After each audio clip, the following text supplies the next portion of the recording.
Good evening to all of you students. आज हम पढ़ने वाले हैं काइनेमेटिक्स ऑफ सर्कुलर मोशन के बारे में। काइनेमेटिक्स ऑफ सर्कुलर मोशन में हम कुछ ऐसे इक्वेशंस पढ़ते हैं जो कि हमारे सर्कुलर मोशन के लिए डिराइव किए जाते हैं, जो कि एनालॉगस होते हैं, मतलब सिमिलर होते हैं हमारे लीनियर मोशन से। यदि हम इस चीज़ को अंडरस्टैंड करते हैं तो हम ये देखेंगे कि जब हम लीनियर मोशन की बात करते हैं, मतलब ऐसा मोशन जिसमें बॉडी से एक स्ट्रेट डायरेक्शन में, एक स्ट्रेट लाइन में ट्रैवल करती है, उसके लिए जो एक्सप्रेशन हमारे वेलोसिटी के लिए होते हैं, एक्सेलरेशन के लिए होते हैं, वह सभी टर्म्स जब हम कन्वर्ट करते हैं किसी सर्कुलर मोशन के लिए, तो वही जो इक्वेशंस होते हैं वो ट्रांसफॉर्म हो जाते हैं, वो चेंज होते हैं। और काइनेमेटिक्स ऑफ सर्कुलर मोशन में हम यही पढ़ने वाले हैं। एग्जाम्पल के तौर पर यदि हम लीनियर मोशन में यानी स्ट्रेट डायरेक्शन में कोई बॉडी मूव होने वाली है और ऐसे किसी बॉडी के लिए यदि हम डिस्प्लेसमेंट की बात करते हैं, तो ऐसे केस में मतलब लीनियर मोशन में हम डिस्प्लेसमेंट को स्मॉल s से रिप्रेजेंट करते हैं। वहीं अगर वेलोसिटी v को रिप्रेजेंट करना हो तो v is equals to ds/dt यानी rate of change of displacement, इस तरीके से रिप्रेजेंट करते हैं।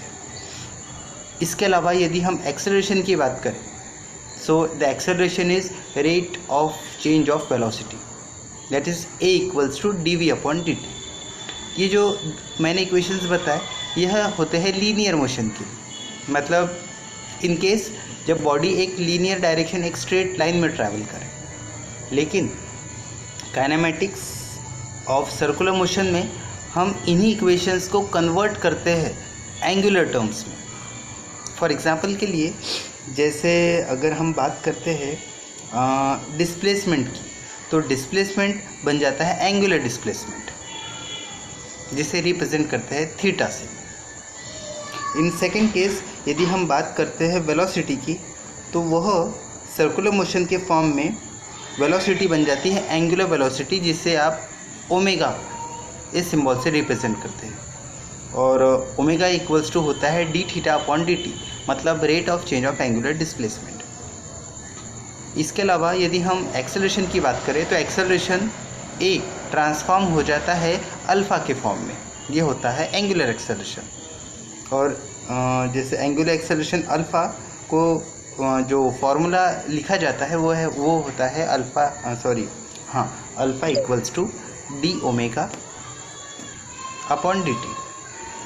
That is rate of change of angular velocity.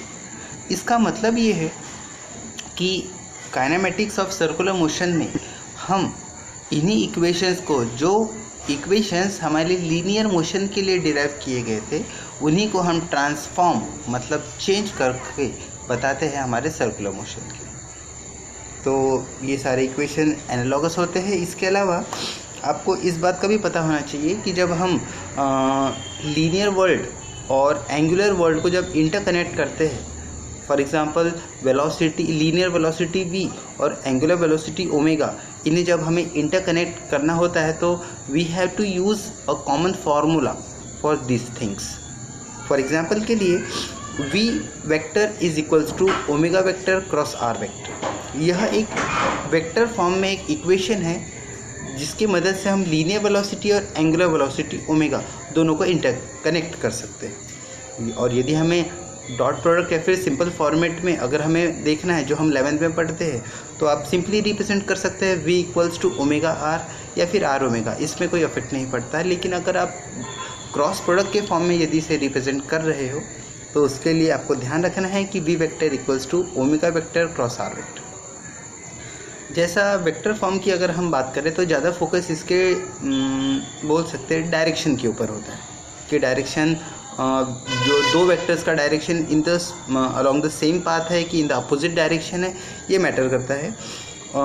इसके अलावा जो रेडियस वेक्टर r होता है r, तो आप ये देखेंगे कि रेडियस वेक्टर r का जो डायरेक्शन है फ्रॉम द सेंटर से बाहर की तरफ होता है। और वहीं हम अगर एंगुलर वेलोसिटी की हम अगर बात करें तो एंगुलर वेलोसिटी का direction according to right hand thumb rule से रिप्रेजेंट किया जाता है। जी हाँ, तो यदि कोई बॉडी अगर रोटेट हो रही है, और तो ऐसे केस में अगर बॉडी अगर रोटेट होते हुए यदि हम इस वे से राइट हैंड थंब रूल के हिसाब से अगर बॉडी इस वे से अगर मूव हो रही है, मतलब एंटी क्लॉकवाइज, तो इसका डायरेक्शन अपवर्ड रहेगा। किसका? Angular velocity omega. अगर वहीं इस चीज़ को हम यदि रिवर्स कर देते हैं, चेंज कर देते हैं, मतलब इस वे से, मतलब बॉडी अगर क्लॉकवाइज में अगर घूमती है तो वहीं ओमेगा का डायरेक्शन यानी एंगुलर वेलोसिटी का डायरेक्शन नीचे की तरफ होगा।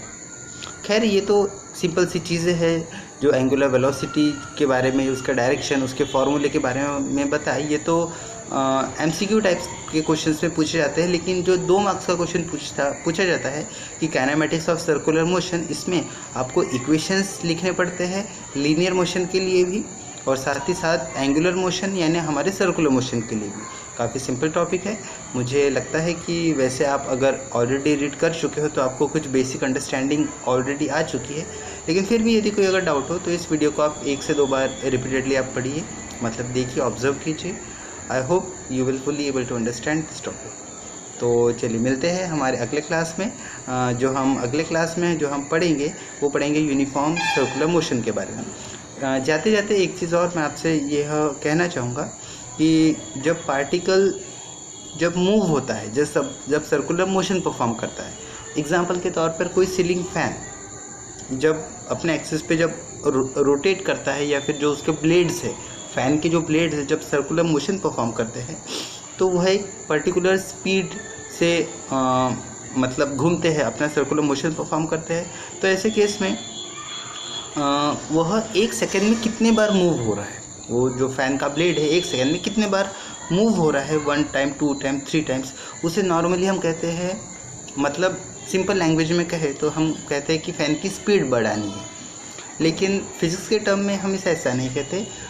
यदि हम उसकी स्पीड यदि हम बढ़ाते हैं, मतलब 1 सेकेंड में यदि ब्लेड अगर 10 टाइम्स अगर मूव हो रहा था, 10 times rounds means circles complete कर रहा था, और यदि हम उसकी स्पीड बढ़ाते हैं और वह 10 के जगह अगर 15 टाइम्स 1 सेकेंड में मूव कर रहा है, so it is nothing but the frequency.